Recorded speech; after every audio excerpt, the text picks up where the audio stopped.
Hey, good morning, PracTacular Home crew. Welcome. Man, it is my Monday morning here in Mammoth Lakes, California at 8,000 foot elevation, which means we have this massive winter storm front coming in.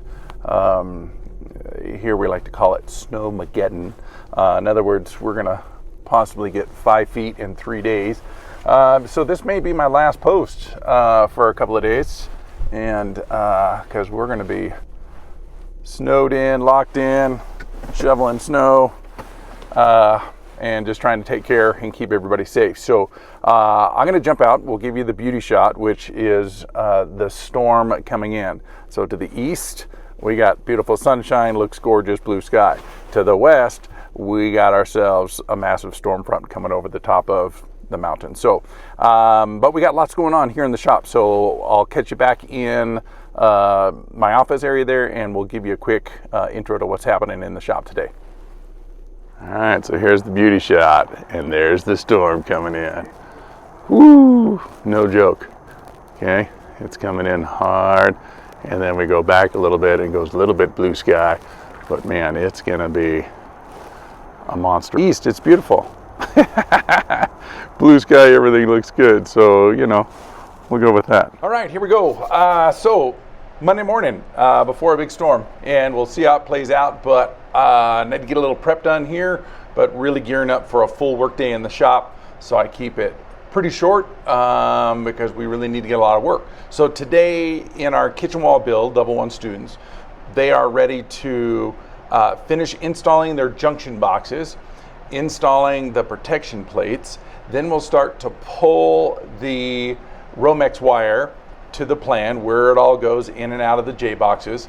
And then to code, we have to staple those down or secure them to the inside of the studs in order to keep our wires safe and secure as they're entering and exiting the junction boxes.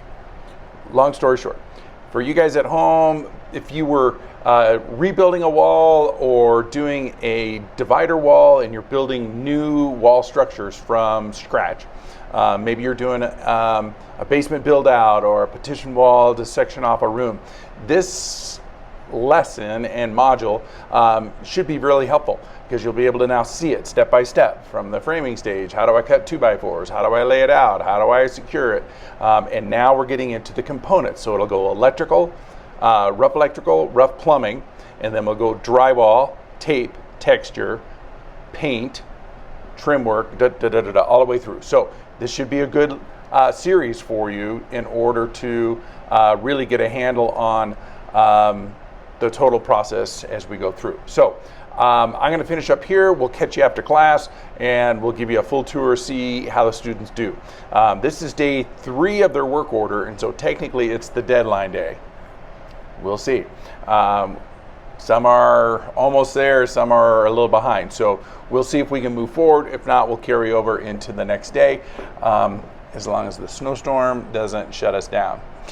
So when we can't move enough snow up here and get kids in and out safe, we call it a red day, which means we all stay home, we hunker down, we take care of each other, and we wait until the storm clears enough for us to be safe moving about and buses to go pick up kids. So stay tuned. It may be 1 day, it may be 2, I don't know.